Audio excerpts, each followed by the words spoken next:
Election commission द्वारा जो फिर से नए वोटर्स का लिस्ट जो बनाने की तैयारी हो रही है और घोषणा की है, यानी 25 दिन के अंतर्गत जो है लगभग 8 करोड़ लोगों का वोटर लिस्ट जो है नए सिरे से बनेगा।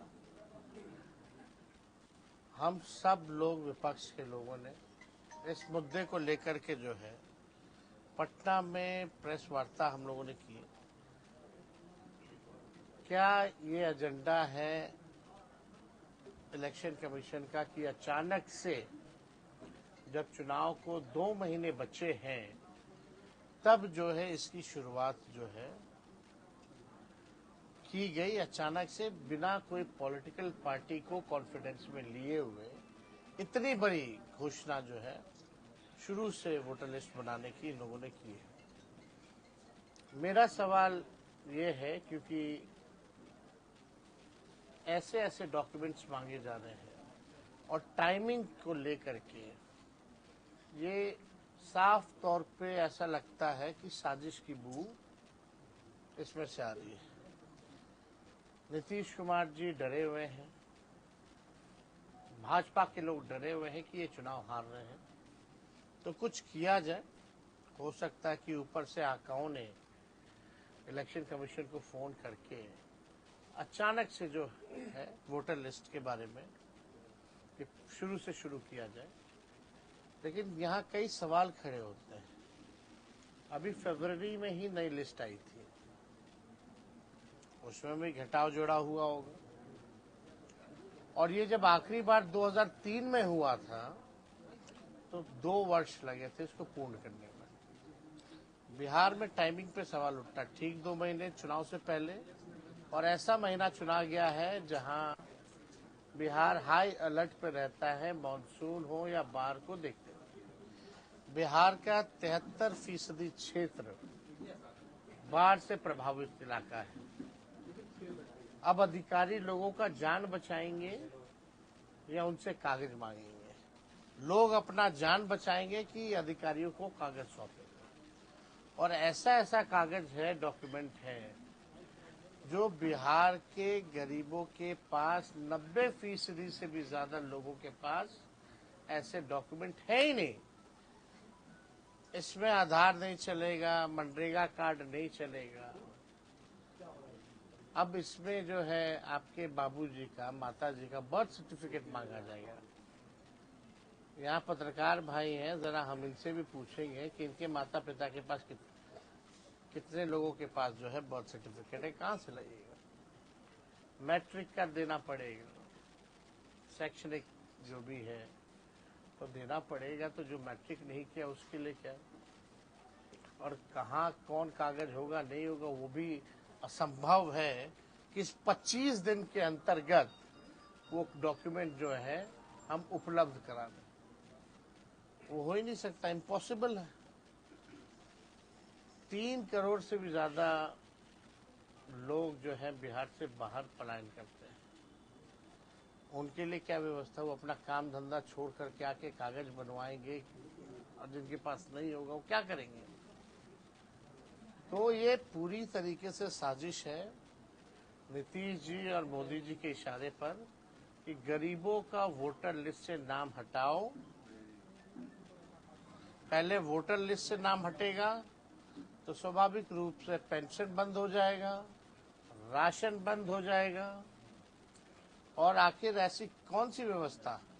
आज 5 दिन हो गए इलेक्शन कमीशन को, कुछ अधिकारी केवल फोटो खिंचा करके काम करने की लिए बोल रहे हैं कि शुरू कर दिया गया है, लेकिन अभी भी 99% काम जो है, जो 5 दिन के अंतर्गत इन लोगों की प्लानिंग थी, वो अभी तक जो है नहीं हुआ। वो कौन सा फॉर्म बोलते हैं उसको? गन्ना फॉर्म जो है, अभी तक गन्ना फॉर्म भी 5 दिनों के अंदर डिस्ट्रीब्यूट जो है नहीं हो पाए हैं। तो ये तो आश्चर्य की बात है। जब गन्ना फॉर्म ही डिस्ट्रीब्यूट नहीं हुआ तो आगे का छोड़ दीजिए। जो पलायन किए हुए हैं, जो दिव्यांग हैं, जो बुजुर्ग हैं, उनके लिए क्या व्यवस्था है? तो इसलिए ये एक बहुत ही गंभीर मसला है और कहीं और नहीं होगा, बिहार में ही होगा। क्या बिहार राज्य के बाहर क्या फर्जी वोटर नहीं, तो वहां क्यों नहीं शुरुआत की गई? अगर करना ही था इनको तो लोकसभा चुनाव के बाद से ही करना शुरू कर देते, प्रक्रिया शुरू कर देते। ये भाजपा के लोग कह रहे हैं कि फर्जी वोटर को ठीक किया जा रहा है, यानी भाजपा के लोग मानते हैं कि फर्जी वोटर से उनके प्रधानमंत्री मोदी जी बने, तो रद्द करो। आखिर यही वोटर लिस्ट ना अभी लोकसभा का चुनाव हुआ, तो कई ऐसे पहलू हैं जिसमें साजिश की बू आती है। इलेक्शन कमीशन को सभी पॉलिटिकल पार्टी को कॉन्फिडेंस में लेना चाहिए था, सभी ऑपोजिशन के सवाल को सेटिस्फाई करना चाहिए था, तब ये लोग जो है योजना बनाते। कौन मना किया हुआ है इनको योजना बनाने? और सबसे बड़ा सवाल कि आधार कार्ड भी कई गरीबों के पास नहीं है। कुछ दिन पहले ही इलेक्शन कमीशन का अभियान चल रहा था कि आधार को लिंक करेंगे वोटर लिस्ट से ताकि फर्जीवाड़ा ना हो, और अभी आधार कार्ड नहीं लेना चाहते हैं, तो इसको बाहर रखा गया है। तो ये तो बड़ा सवाल है, कैसे होगा ये पूरा? अब वो भी 8 करोड़ का डोर टू डोर जाकर के इस तरह का डॉक्यूमेंट लेना असंभव है। बाढ़ के महीने में पॉसिबल नहीं है। हम लोगों ने जातीय आधारित जनगणना कराई, उसमें 9 से 10 महीना लगा। अब बल्कि उसमें डोर टू डोर जाने के बाद कोई डॉक्यूमेंट नहीं मांगा गया, तब 9 से 10 महीना लगा। कोई अलग से तो अधिकारी आ नहीं जाएगा, वही होंगे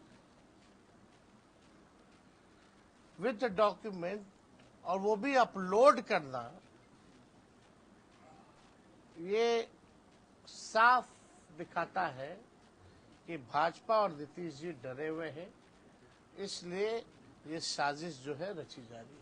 तो आपको क्या लगता है, जिस तरह आपने आरोप लगाया महाराष्ट्र विधानसभा चुनाव के बाद कि वोटर लिस्ट में छेड़छाड़ किया गया, उसी तरह यहाँ तो भाई आप पूरा नया लिस्ट बना रहे हैं। ये तो केवल लगता है कि मन में बेईमानी है, केवल आई वॉश करना चाहते हैं लोगों को। आप बताइए ना, हम तो सवाल पूछ रहे हैं। इलेक्शन कमीशन के पास हमारा डेलीगेशन भी जाने वाला है, देखते हैं इलेक्शन कमीशन क्या कहता है। लेकिन इलेक्शन कमीशन की जिम्मेवारी होती है कि सब पॉलिटिकल पार्टी को बुला करके कम से कम बात तो कर लेते, सलाह तो ले लेते, सेटिस्फाई तो कर देते। क्यों नहीं किया गया? तो फरवरी में क्यों लिस्ट जारी की तुमने? तब तो करना ही नहीं था। इतना बड़ा विषय कि पूर्ण रूप से आप कीजिएगा, तो इसकी प्लानिंग तो बहुत पहले होनी चाहिए ना। ये आनंद फानंद में, हड़बड़ी में आखिर क्या बात आ गई? आप जैसे आरोप लगाए थे, तो अशोक चौधरी जो मंत्री हैं वो कह रहे हैं कि अगर दलित और ओबीसी का आप कह रहे हैं कि वोटर को काटने का है, तो वो तो हमारे ही वोटर है, वो आरजेडी के नहीं है, हम क्यों वोट काटेंगे? रोल रखना रोल। अब देखिए, अब उनको कोई ज्ञान तो है नहीं, अज्ञानी व्यक्ति है। ग्लोबल टेंडरिंग करा रहे हैं बिहार के ठेकेदारों को मार करके। और ग्लोबल टेंडरिंग इसलिए करा रहे हैं क्योंकि उनको जो है कमीशन मिल रहा है। सब लोग तो इसी में लोग व्यस्त है। उन लोगों को लेना देना कौन है? ज्ञान कौन दे रहा है? वो चुनाव कब ले रहे हैं? वो बैकडोर वाले हैं कि चुनाव लड़के जीत के मंत्री बने। वो तो ऐसे मंत्री हैं कि 6-6 महीना तक एमएलसी बने रहेंगे, मंत्री बने रहेंगे बिना एमएलसी के, सॉरी, मंत्री बने रहेंगे बिना एमएलसी के। ये तो वही मंत्री है ना जो चुनाव जीते हैं क्या, कि बैकडोर से आते हैं? ये लोग क्या ज्ञान देगा? तेजस्वी जी, कल आपका बस बिल के खिलाफ रैली हुई थी पटना में, उसमें आपने कहा था कि संसद से पास कानून को हम कूड़ेदान में फेंक देंगे। अभी इस कानून बीजेपी का बयान आया है कि एसपी और आरजेडी का समाजवाद नवाजवाद है, क्या कहेंगे?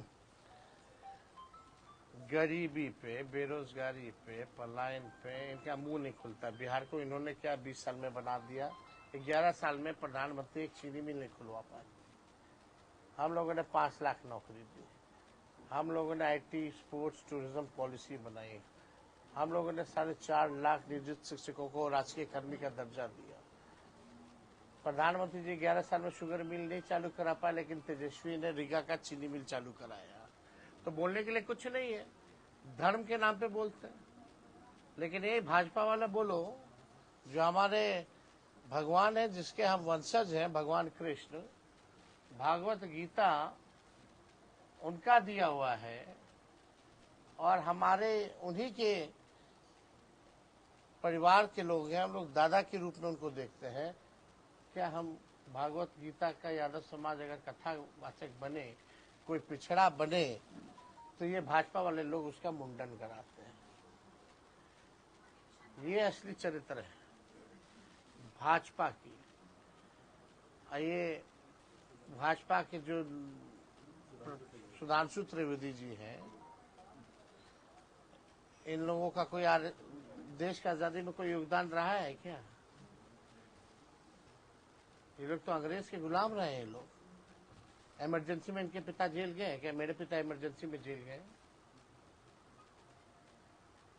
ये लोग क्या हम लोगों को बताने का काम करेगा? और किसान कानून जो इन लोगों ने बनाया था, कौन कूड़ेदान में फेंका था? मोदी जी ना फेंके थे। हाँ, तो वो तो कूड़ेदान में फेंक सकते हैं।